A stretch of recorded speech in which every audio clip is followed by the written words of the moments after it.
There is something happening in nature between 3:30 to 3:40. It's a very significant part of the time. And how do people start on this path? Because a lot of this makes sense to people, but in the world they live in, they don't know where to start. If I teach you a way where you can manage your chemistry the way you want, but we need 32 hours of focused time, do you think your life is valuable enough for that much investment, I'm asking? Yes. It's 32 hours of focused time.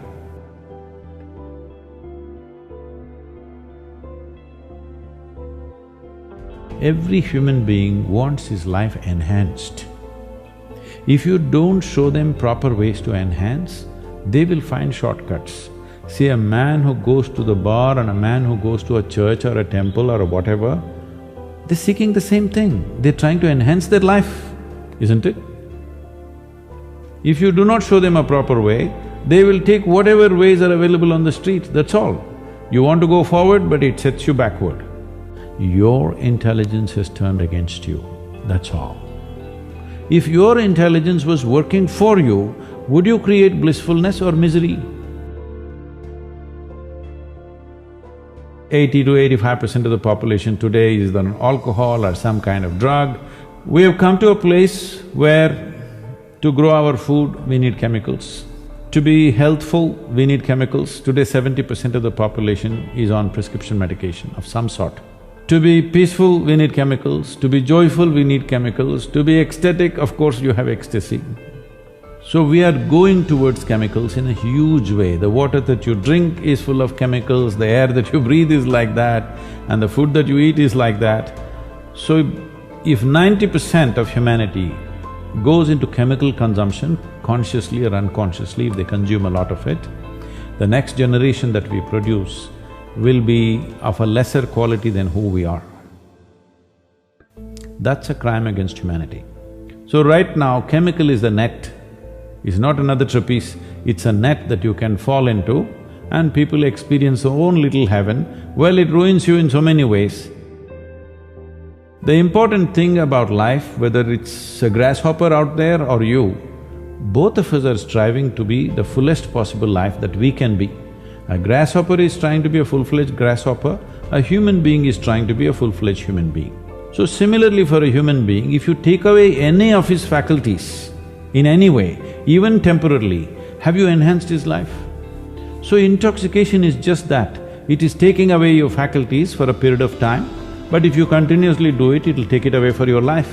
So you're taking away or subjugating your faculties for a little bit of pleasure, or maybe a lot of pleasure, whatever… however you wish to describe it. But the important thing is you're taking a backward step with life, because life can only be enhanced by sharpening and increasing our faculties, not by decreasing our faculties. This means we are taking a backward step, though there may be pleasure attached to it, because you need to understand the greatest chemical factory, the most sophisticated chemical factory is right here.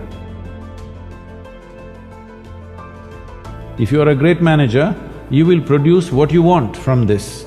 If you are a lousy manager, you do wrong things, you get anxiety, you get something else, you get rubbish going on within you because you are misusing your chemical factory or you don't know how to manage your chemical factory. Why your intelligence is turned against you? There's no stable enough base. So the entire yogic system is about this, that you create a stable base so that your intelligence works for you. If your intelligence turns against you, no power in the universe is going to save you, you are a done thing. You talk in the book about thoughts, we're obsessed with thoughts in this world, and I'm thinking this and I'm thinking that. When I say I'm thinking this, another way of saying it is, I'm making up this, I'm making up that. You can make up whatever you want, as long as you enjoy it. But that can be dangerous, always trying to think of the solution, always trying to be your thoughts.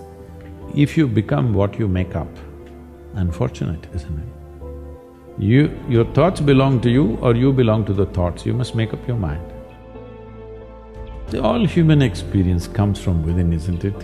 I don't know what kind of geniuses thought these things. I know in America there must be 1,000,000 books telling you how to milk happiness from something else or somebody else but all human experience is generated from within. What comes from within you must be the way you want it, isn't it? Isn't that simple enough, I'm asking? Yes. What comes from around you may not be the way you want it, but what comes from within you must be the way you want it. If whatever happens within you the way you want it, will you be blissed out or miserable? People come and say, Sadhguru, please teach us how to control my mind. Say, you want your mind controlled or liberated? Oh, yes, liberated, but how to control? Because they think that intelligence is a serious problem. And it's been in their lives.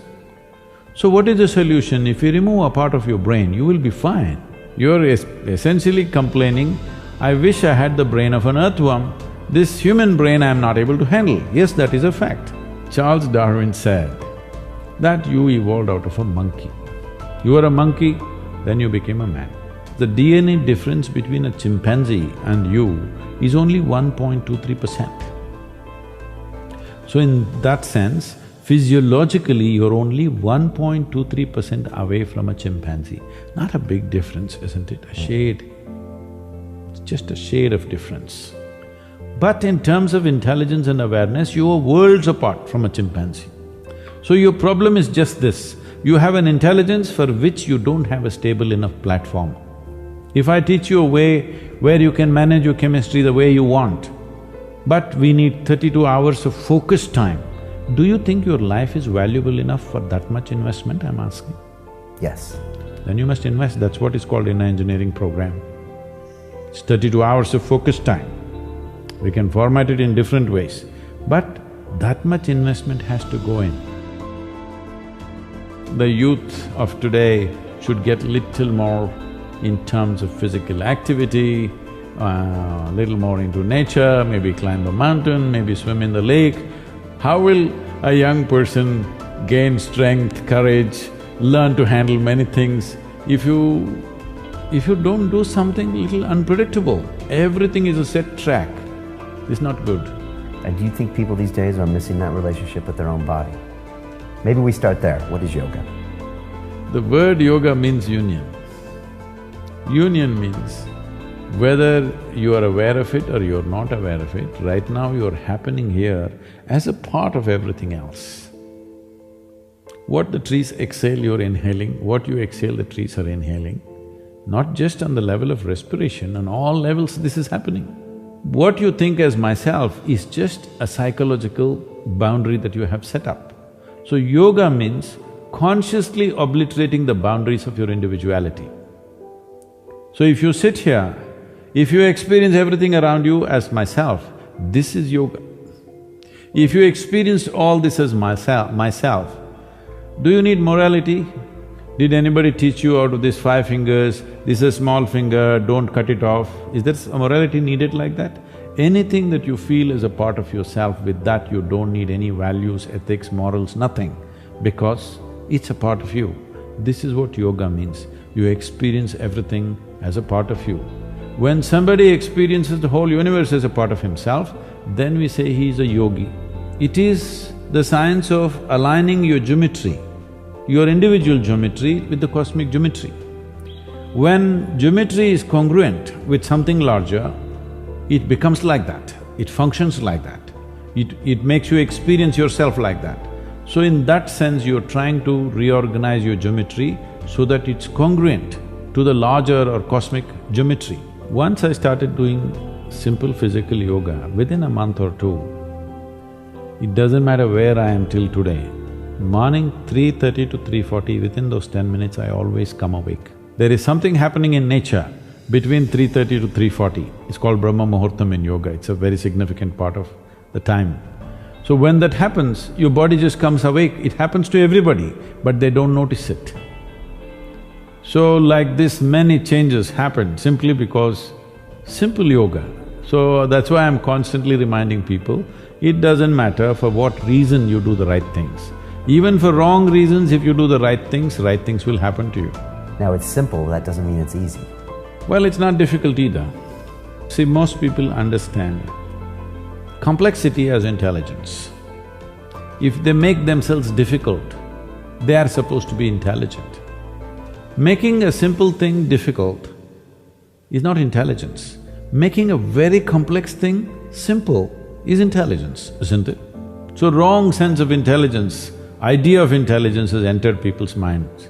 They think if they make a problem out of every solution, they're intelligent. No, no. If you find solutions for every problem, that is intelligence. And how do people start on this path? Because a lot of this makes sense to people, but in the world they live in, they don't know where to start. Even yesterday I was at this How to Academy talk. The last question was, all this is fine, Sadhguru, can you give us one mantra that we can take home and that'll work for us? So I asked a simple question. See, to learn ABC, to learn to read and write a simple language like English, I'm saying simple language, just 26 alphabets. To learn a simple language, you take 12 years of schooling. To read, write, understand. For this you're taking 12 years. To transform your life, you want to do it in 2 minutes. So is that what your life is worth? So if your life is worthwhile, is it not important that you invest a certain amount of time and energy rather than looking for this stupid stuff of one mantra with which I will transform my life? It will not happen like that. That's the reason why most people have remained the way they have remained, because they've not invested in their well-being.